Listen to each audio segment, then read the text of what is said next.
Hello everybody, Roger here, and welcome to my channel, Roger's Reads. So today I'm going to do a review of a book entitled The 7 Husbands of Evelyn Hugo, written by Taylor Jenkins Reid. So this is a book that was this month's read at my book club, and I knew absolutely nothing about this book going in. And judging by the title, I figured that it probably wouldn't be a book that I'd enjoy. Well, it goes to show you cannot judge a book by its title. I absolutely love this book. Now, when I was younger, I used to love reading biographies of old Hollywood actresses such as Joan Crawford, Bette Davis, and Katharine Hepburn. And I actually thought about those books as I read this one. There were many times that as I was reading this story that I had to remind myself that this was only a fictional account of a fictional actress because it felt so real. So as for the story, the book follows an unknown celebrity magazine reporter at Vivant magazine named Monique Grant, who is beyond surprised when she learns that Evelyn Hugo, an aging, reclusive Hollywood movie icon who hasn't given an interview in decades, specifically requests Monique to interview her, much to her editor's dismay. Her editor is in fact freaking out, not understanding why this famous actress would choose a rookie reporter who's done only puff pieces up to this point, and she has serious doubts whether Monique is up to the task. But regardless of her boss's doubts, Evelyn wants Monique, and if she doesn't get her, she's going to take her story elsewhere. Now, Monique herself has just gone through a bit of bad luck. Her husband David has left her, and she feels as though her professional life is going nowhere.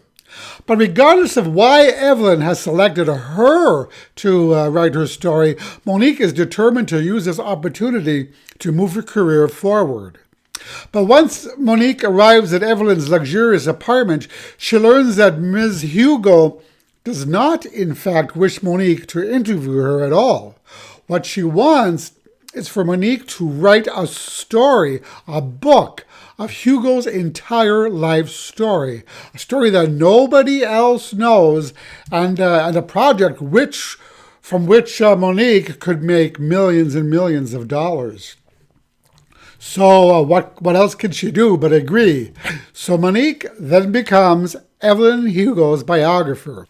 Now there is, of course, a reason for Evelyn's generous offer, and it's one of 2 twists in the book, and this one which isn't revealed until the very end. So Evelyn Hugo, though she has lived her entire life in the public eye, she is full of secrets, and she lets them loose to us one at a time. Evelyn constantly reinforces the fact during her telling that she has hidden many things from the public, but all will become clear during her and Monique's time together. Now, let me just say that there are so many juicy stories about Evelyn's life that may surprise and shock the reader. So this novel, it reads like an autobiography as we hear Evelyn Hugo's life unfold. So we learn how she started out as a 14-year-old Cuban girl who traded in her virginity for a ride to Hollywood. And once in Hollywood, she became unstoppable, trading on her beauty and her sexuality in order to achieve her dream of becoming a movie star. So the novel progresses in linear order from one husband to the next, and each husband is given his own chapter with a special title that reflects their personality or Evelyn's opinion of them. Some of the husbands were good, others not so good, but Evelyn used all of them for her own gain in one way or another, often to move ahead to the next step in her career. So her love life and her career takes numerous twists and turns. But via her narration, we learn that what the public believed was nothing at all like what actually went on behind closed doors. It was all a fictional image. It kind of reminded me of a line from The Wizard of Oz, "Pay no attention to the man behind that curtain." So true to her promise, Evelyn tells everything to Monique. And we learn about the scandals surrounding her, her heartbreaks, her successes, the ups and downs of being a commodity in Hollywood during the 1950s to the 1980s, her constant plotting and planning to stay at the forefront. Evelyn played the Hollywood game expertly, dating famous men to further her career, and used her brains and body to get what she wanted. Yes, Evelyn is deeply flawed, and she is aware of it, and even tells Monique on several occasions that she's not a very nice person. She's made mistakes, serious mistakes. But despite all of her shortcomings and flaws and the lying, I strangely grew to like Evelyn more and more as the story moved forward, and you couldn't help but feel sorry for her in many places in the book. But as Evelyn begins to share with Monique stories and events about her present-day life, a secret finally becomes exposed, one that connects Monique and Evelyn in a startling twist, causing both women to face the truth of it together as Evelyn finally removes that final mask. So on to the pros, or what I liked about the book. I thought this book was absolutely fascinating with its glamorous tale of an over-the-top Hollywood life, as well as its gripping portrayal of love in its many iterations. But this book wasn't just a simple tale of a woman who had a difficult time hanging on to husbands. Instead, what we have with this book is a multifaceted story of a powerful, career-driven woman who's lived her whole life basically being two people, and in so doing ended up creating her own heaven and her own hell in the process. I also really love the little newspaper and gossip snippets that preceded each chapter. It was a brilliant juxtaposition between what the public was seeing and what was really going on in Evelyn's life behind closed doors. I also really like the diversity in this book. As I mentioned, Evelyn is half Cuban and Monique is half African American. And I believe there are 3 interracial relationships in this book. So it was refreshing to read a story with such a diverse set of characters. I also enjoyed the friendship that developed from between Monique and Evelyn as the days progressed.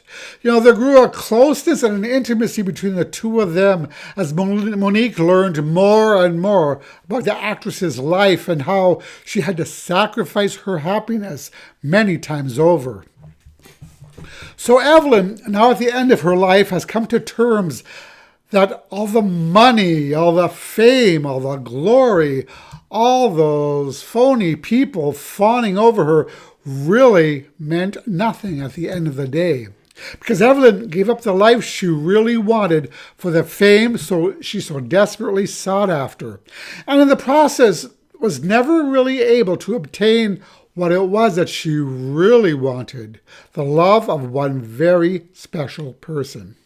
So her life was sad in this way, illustrating well how money cannot always buy happiness.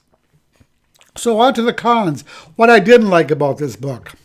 There were actually only a couple of things that didn't really resonate with me about this book. First of all, there was a bit of heavy foreshadowing, which I didn't like, and it took away a bit from the surprises at the end. I'm not really a fan of the foreshadowing device anyway, and I think the story would have been better served if the author had left it out. I also felt that the details of, there's a car accident in this story, and I felt that the details of this accident were a bit rushed and unbelievable, and I didn't quite buy it, how easily the whole thing was swept under the rug. But as for my final verdict, Evelyn's story was so gripping and so compelling that it kept me turning the pages in a desperate need to discover the stories behind her 7 husbands, and of course, the answer to that one question that everybody wanted to know. Who was her greatest love? The answer was quite a surprise, let me tell you.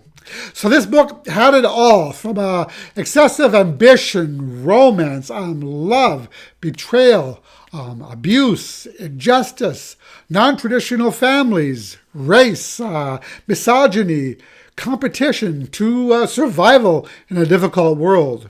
I felt that this was also a reminder that life is short and we shouldn't spend it being something we're not, especially if we have to sacrifice love in the process. Now, Evelyn, she was a strong, brave, complicated, and multi-layered character. And as a reader, it was difficult at times to decide whether we liked her or we hated her. Sometimes she was so self-absorbed and selfish that you just wanted to scream at her. Other times, she was so vulnerable that your heart couldn't help but break for her. So this was a brilliant and fascinating read amidst all the glamour and scandals, and I really loved this book. When a book makes me feel as though the characters are real, then that's an accomplishment of a gifted writer. So kudos for my book club for choosing such a mesmerizing book, and I ended up giving this one 5 stars. And that is the 7 Husbands of Evelyn Hugo. I hope you enjoyed this review. And as always, I thank you for your support and how much I appreciate you watching. And I will talk to you in the next video. Bye-bye.